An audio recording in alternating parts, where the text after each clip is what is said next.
Hello, YouTube. Yeah. You know, Putin. There's so many things in the other things in the world you could be doing or wanting besides what Putin. There's so many other things in the world you could want besides wanting to destroy Ukraine. Yeah, I'm even smarter than you are, and yet you're 50-something years older than me. That's what I call amazing.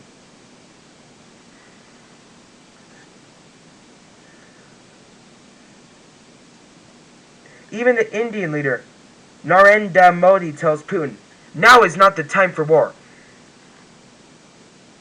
Let me tell you this. No time is the time for war.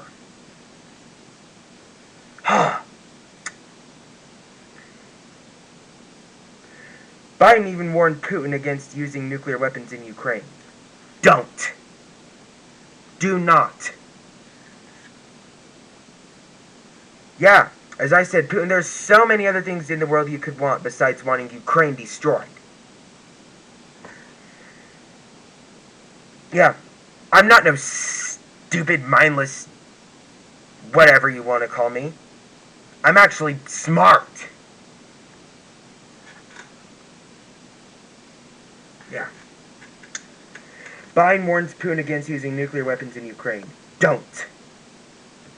President Biden warned Russian President Vladimir Putin against using nuclear weapons in Ukraine in a television interview while declining to say what the consequences would be if the United States what the consequences would be from the United States if he were to do so. Don't. Biden told 60 Minutes in an interview set to air on Sunday when asked by CBS reporter Scott Pelley what he would say to Putin if the Russian leader was considering a nuclear escalation in Ukraine. You will change the face of war unlike anything since World War II, Biden said. Pelley then asked what consequences Russia would face for such a move, and the president declined to get into specifics. You think I would tell you if I knew exactly what it would be? Of course, I'm not going to tell you. Be consequential, Biden said.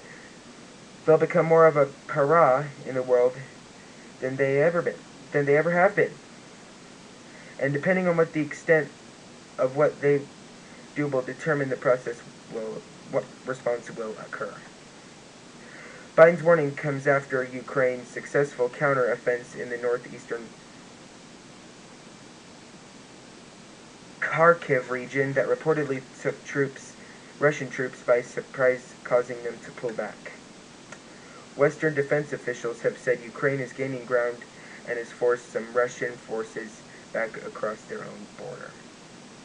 Pictures released following Russia's withdrawal show buildings blackened and destroyed by shelling, animals wandering the streets, and, according to officials, signs of torture among the dead.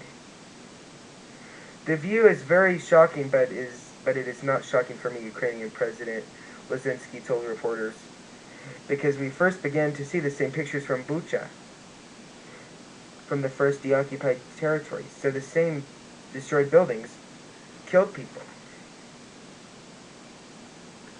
The head of the Kharkiv prosecutor's office, Oleksandr Filchakov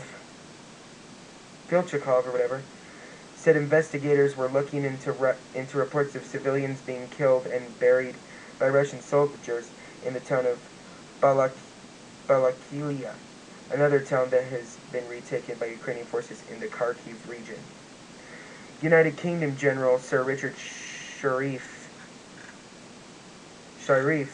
told Fox News on Tuesday that while Ukraine's brilliant counteroffensive operation is a total humiliation for Putin and for Russian arms, maintaining their success on the battlefield will be a much harder feat with a Russian counterattack imminent. It's brilliant. I think it has really far-reaching implications potentially. But let's be cautious, Sharif warned. They've achieved great success. They have to maintain their success.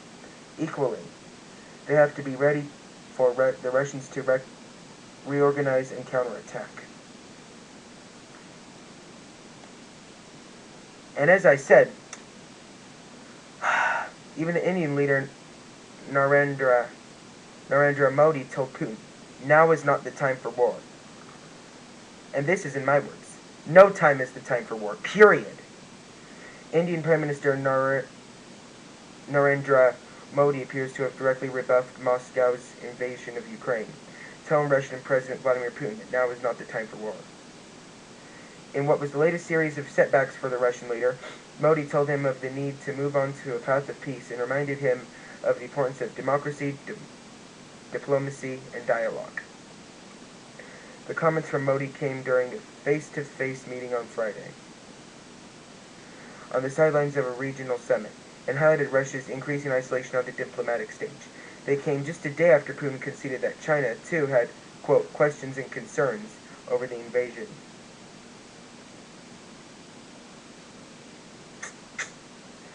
I know that today's era is not of war, and we have talked to you many times over the phone on the subject that democracy and diplomacy and dialogue are all these things that touch the world.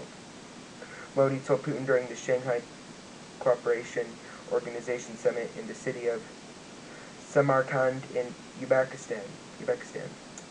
We will definitely get a chance to discuss how we can move onto the path of peace in the coming days. I will also get an opportunity to understand your point of view, he added, according to a readout of the meetings by India's Ministry of External Affairs.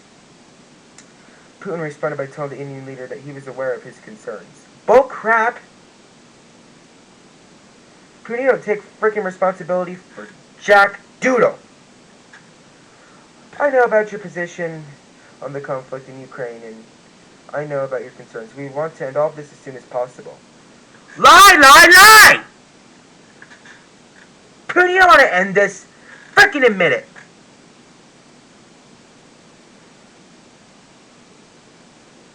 No, you want to see that whole country bombed, wiped clean. That's what you want to see. You want to see the whole entire country of Ukraine nuked and nothing there. We all know that. We're not stupid.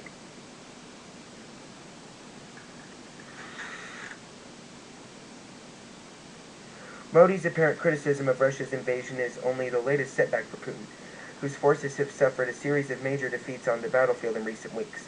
Ukraine claims to have recaptured some 8,000 square kilometers of territory.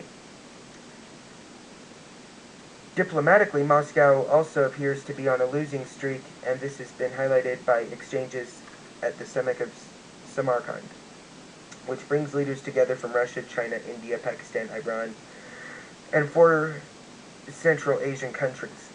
It is seemed that Moscow and Beijing would be keen to present a united front at the summit to counterbalance the United States and its allies. However, signs of divisions have emerged over Russia's invasion, which has unsettled the leaders of the former Soviet territories in Central Asia, who are worried that Russia could encroach on their land too. India and China are the biggest consumers of Russian oil, and the suggestions over the past days that both have reservations over the war give Moscow too much to think about. Earlier in the summit, after acknowledging China's concerns, Putin has said, "We highly value the balanced position of our Chinese friends when it comes to the Ukraine crisis." New Delhi, like Beijing, has strong ties with Moscow dating back to the Cold War, and so far has largely steered clear of condemning outright the invasion by Russia, which remains India's biggest arms supplier. In a statement released after Friday morning, India's Ministry of External Affairs said discussions between the two leaders, quote, also pertain to global food security, energy security, and availability of fertilizers in the context of the challenges emanating from the current geopolitical situation. They agreed to remain in touch, the ministry added. The meeting comes as heavily shelling continues in areas of southern and eastern Ukraine that have been taken back from Russian forces. Ukrainian officials said they had uncovered at least 440 graves at a mass burial site in the city of Izium in the recently liberated Kharkiv region. Listen to me. I want you to listen to me. You know Putin's a liar. I know I'm telling the truth about this. He said we all want this to end. Then why'd you start it? Why? Why? Why did you start it? God darn it! Why did you start it? Darn it! Ugh! Now you say you want it to end? March, April, May, June, July, August, September. 7 months later you say you want it to end? Oh my god, this is just so aggravating! This is just one of the people in the world I don't understand and probably never will. See you next time!